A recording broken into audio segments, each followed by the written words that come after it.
মদিনাওয়ালা যেই জায়গায় কদম দিয়েছে সেই জায়গাটা স্বর্ণে রূপান্তর হয়েছে। রসুল মরা জায়গায় পা দিল সেটা জিন্দা হয়ে যাইত। রসুল রগ্ন এলাকায় কদম দিলে সেটা খাকে শেফা হয়ে যাইত। আপনি কি মদিনা চিনেন? আপনি কি মক্কা চিনেন? তা আপনাকে যদি আমি বলি বলেন তো মক্কা সম্পর্কে রসুলের আগমনের আগে, তখন আপনি জানলে উত্তর দিবেন রসুলের আগমনের আগে মক্কা ছিল পৃথিবীর সবচেয়ে নিকৃষ্ট একটা জায়গা। কথা ঠিক কি না ভাই? বলতে হবে ঠিক কি না? নিজের বাবা কন্যা সন্তানকে দাফন করত কোন এলাকার বাবা? কয় মক্কার। কোন এলাকার? তো বলতে হবে কোন এলাকার? মক্কার বাবারা তাদের কন্যা সন্তানদেরকে কি দিত? জীবন্ত মাটির নিচে পুঁতে ফেলতো, দাফন দিত। সেই মক্কার যুবকরা নিজের বাবার ইন্তেকালের পর মারে বিয়ে করত। সেই মক্কার মাগুলা স্বামীকে হারিয়ে সন্তানকে স্বামী বানাইতো, নাউজুবিল্লাহ বলবেন না? সেই মক্কার বোনগুলা নিজের ভাইকে বিয়ে করত, সেই মক্কার ভাইগুলা নিজের বোনকে বিয়ে করত। সেই মক্কাতে মদ, জুয়া, নারী, অবাধ মিলামেশা, জেনা, বেবিচার ইত্যাদি ইত্যাদি যত ফিস্ক, নিসিয়ান, ফাহিশাত আছে, মরতে বোঝা থেকে শুরু করে সব 24 ঘন্টা চলমান ছিল।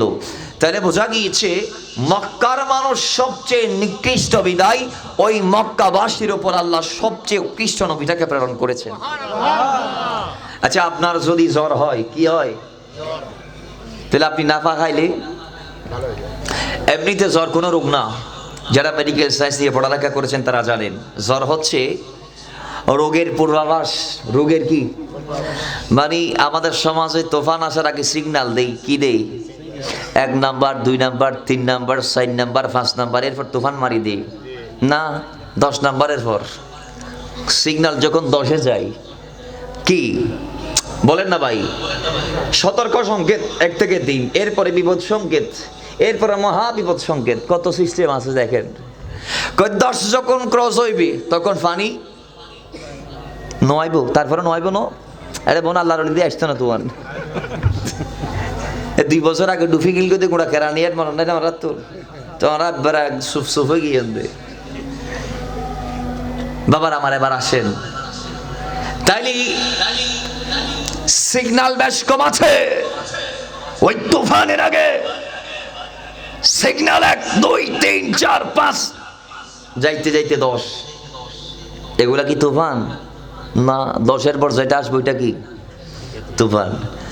জ্বর এটা কোনো রোগের নাম না, এটা পূর্বাভাস যে কোনো একটা রোগ তোমার শরীরে আসতেছে। জ্বরটা কি? জ্বরটা এটা আবার মৃত্যুরও পূর্বাভাস। সোমালা জোরে বলেন। রোগ এটা কি? মৃত্যুর আলামত। যারা জানেন তারা অবশ্যই জানেন, যারা জানেন না তারা জেনে নেবেন। এবার আসেন তো ওই জ্বর যদি হয় নাফা খাইলি, কিন্তু আপনার যদি বাইরে জ্বর হয়, নাফা যদি আপনি ডালে ডালও শেষ করেন, নাফার সাগরে যদি সাঁতারও কাটেন, নাফার পাহাড়ের উপর উঠে যদি আপনি নিঃশ্বাস নেন, কাজ হবে ভাই? বলেন না। আপনাকে অ্যান্টিবায়োটিক দিতে একটু বলেন না, অ্যান্টিবায়োটিক দিতে। কারণ কয়টা যেমন তেমন রুগী না। তো আমার নবীও যেমন তেমন নবী না। আমার নবী নবীদের নবী। আমার নবী হচ্ছেন ওই নবী যার ওসিলায় আদম থেকে ঈসা প্রত্যেকের নবুয়ত মিলেছে।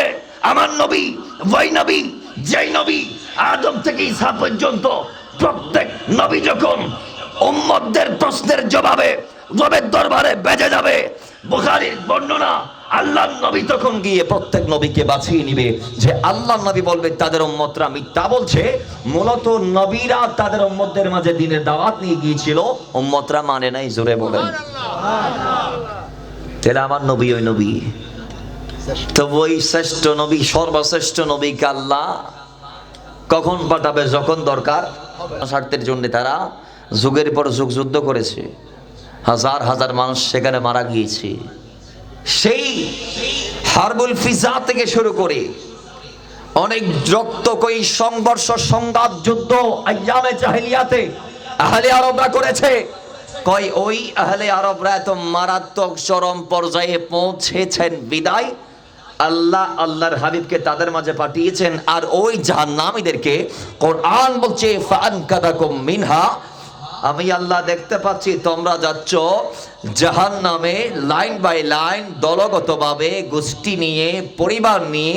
আমি আল্লাহ দেখছি তোমরা একের পর এক ওয়াজকুরু নি'মাতাল্লাহি আলাইকুম ইয কুনতুম আ'দাআন ফাআল্লাফা বাইনা কুলুবিকুম ফাআসবাহতুম বিনি'মাতিহি ইখওয়ানা ওয়া কুনতুম আলা শাফা হুফরাতিম মিনান নার। কয় আমি আল্লাহ দেখছি তোমরা যাচ্ছ জাহান্নামে, আর ওই সময় আমি আমার নবীকে পাঠিয়ে ফাআনকাদাকুম মিনহা, জাহান্নামী থেকে জান্নাতি বানিয়ে দিয়েছি। সুবহানাল্লাহ।